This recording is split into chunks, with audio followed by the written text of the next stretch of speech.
주정이 뭡니까? 소주의 원료 에틸 알코올이에요. 그러니까 주정을 발효시키면 식초가 돼요. 근데 그 안에 영양분이 있을까요?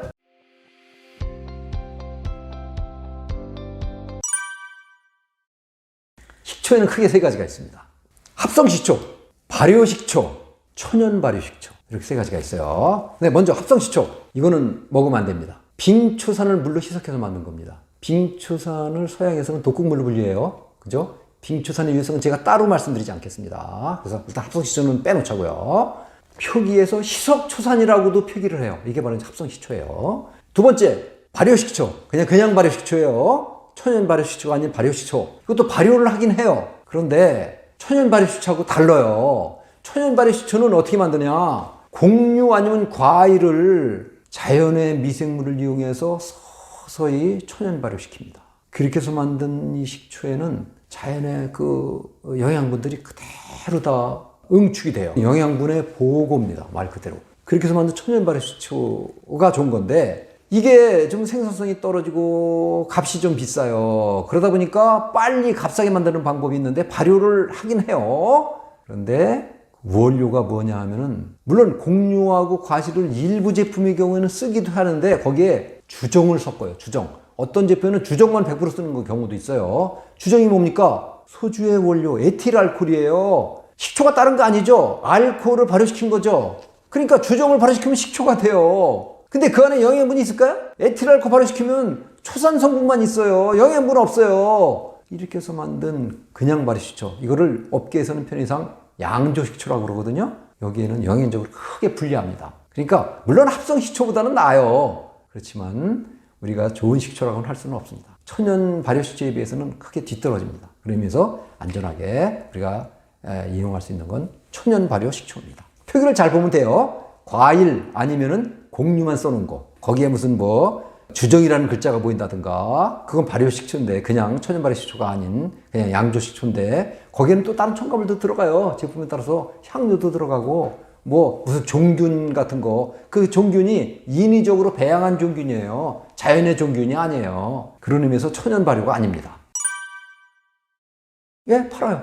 예, 파는데 그게 이제 값이 좀 비싸다 보니까 저 구석에 이렇게 먼지 이렇게 잔뜩 앉아 있어요. 구석에서. 근데 마트 같은 데서 이제 그래서 팔긴 팔지만 별로 그렇게 이용들을 안 하는데 백화점에 가보면 이제 제법 많이 있고요. 그리고 이제 친환경 시장에 가시면은 그런 거 쉽게 만나실 수 있습니다.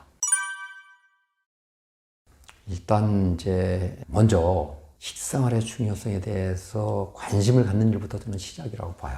이 식습관이라는 게 습관이다 보니까 바꾸기가 참 어려워요. 식습관이 바뀌려면 생각이 바뀌어야 돼요. 그래야만 습관이 바뀌거든요.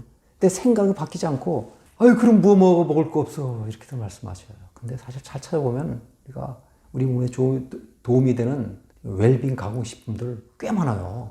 네, 그런 거 찾아 먹으면 되는데 찾아 먹기 위한 첫째로 좋은 방법 꼭 이제 필수적이라고도 좀 봐요. 포장지의 라벨을 잘 보셔야 돼요. 라벨을 보는 거라 생활하자고요. 물론 이제 지금 규정에 보면은 숨어 있는 원료들 아직도 있어요. 아직도 있지만 예전에 비해서는 상당히 많이 공개가 돼 있어요. 그 라벨만 잘 보시고 거기에 일단 화학물질명이 눈에 띈다 그러면 이건 나쁜 거라고 보시면 되고요. 그리고 화학물질 꼭 알아야 될 필요가 있는 것도 아니에요. 쉽게 말해서 우리 집 부엌에다가 놓고 써도 되는 건가 아닌가? 우리 집 부엌에 있는 건가 없는 건가? 그렇게 놓고 판단하셔도 돼요. 이거는 우리 집 부엌에서 놓고 쓰면 안 되겠네. 우리 집 부엌에서 이런 거는 없는 거네. 이런 것들은 무조건 나쁜 물질이라고 보시면 돼요. 이런 거 없는 거로만 이루어진 그런 가공식품을 우리가 선택해서 드시면 돼요. 소비자의 노력도 상황에서는 굉장히 저는 필요하다고 봐요. 라벨을 보는 습관, 라벨을 보고 그런 문제가 있는 그런 식품들은 장바구니에 넣지 않는 거. 이게 일단 지금 상태에서는 가장 필요한 방법이라고 저는 생각을 합니다. 일단 소비자가 좀 변해야 되는데 이제 소비자가 시장에 대해서 관심을 갖지 않으면 그 시장은 망가지게 돼 있어요, 무조건. 소비자가 깨어 있으면은 그 시장은 아주 건전하게 다 이제 유지 발전돼 나가잖아요. 그래서 지금 이제 가공식품 시장이 사실은 굉장히 이제 잘못된 길로 이렇게 들어서 있는데 여기는 지금 이제 소비자들의 책임이 굉장히 커요. 이제 조금이라도 좋은 식품을 라벨을 잘 보고 해로운 물질이 없는 조금이라도 좋은 식품을 골라 먹자고요. 이게 바로 화폐 투표입니다. 그게 바로 또 선택적 구매고 이렇게 선택적 구매를 통한 화폐 투표를 하게 되면은 이게 금방 식품업계로 전달이 됩니다. 이게 식품회사들이 가장 민감하게 반응하는 게 소비자 반응이에요. 지금 소비자들이 어떤 생각을 하고 있나? 아, 라벨을 좀 잘 보고 있네? 그래서 첨가물들로 사용된 거를 좀 싫어하네? 그런 거를 잘 구입을 안 하네? 이런 걸 알면은 그런 거 만들으라고 그래도 안 만들어요, 그분들. 그분들 그런 거 만들지 않고 그런 해로물질 빼고 좋은 가공식품 만드는 방법을 당장 연구를 한다고요. 그분들 맘먹고 연구하면 금방 식품자금을 쓰지 않고 무첨가 웰빙 가공식품 만들 수 있어요. 얼마든지. 그분들 얼마든지 기술력 있고 자본력이 있어요. 다만 의지만 없을 뿐이에요. 의지가 없는 이유는 그럴 필요가 없기 때문이에요. 소비자들이 이렇게 만들었어요. 중요한 선택금을 통한 화폐 투표. 이게 바로 우리 식생활 환경을 바꿀 수 있는 지금 상황에선 가장 유일한 방법이다. 이렇게 말씀을 드리겠습니다. 보통 이제 식생활에 문제 제기를 하게 되면 일단 많은 분들이 이제 기본적인 거는 알고 있어요. 이제 식생활이 잘못되면 병 걸린다. 그죠? 병이라는 게 이제 생활습관병입니다. 이제 현대병이라고 저는 봐요. 과거에는 없던 병인데 요즘 이제 현대인들한테 주로 걸리는 병 아닙니까? 예를 들어서 암, 비만, 고혈압, 당뇨병, 중풍 같은 것도 다른 것도 많이 있지만 이게 대표적인 건데 이게 이제 바로 식생활이 잘못돼서 걸리는 대표적인 식원병입니다. 근데 이게 다냐? 반쪽이 불과해요. 또 다른 반쪽이 있어요. 어떻게 보면 그게 더 무서워요. 무언가 정신건강까지 해친다는 사실. 우울증 대표적인 겁니다. 식생활 나쁜 사람들이 우울증이 훨씬 더 고통을 받게 돼요. 아이들의 경우 특히 성격, 심리, 행동, 정서에까지 악영향을 미쳐요. 그런 사례들이 요즘 들어서 심리 영양학자들에 의해서 본격적으로 연구되고 발표되고 있어요. 아유, 나는 뭐 그래도 그냥 이렇게 편한 대로 그냥 아무거나 사서 먹을래. 값싸게 맛있게 사서 먹을래. 아이 그러다 병 걸리면 뭐 일찍 죽으면 되는 거지 뭐 꼭 90, 100살까지 뭐 살 일이 있어. 이렇게들 말씀하시는데 이게 큰 오해예요. 왜냐하면은 이런 생활습관병에 걸리면은 일찍 돌아가시는 게 아닙니다.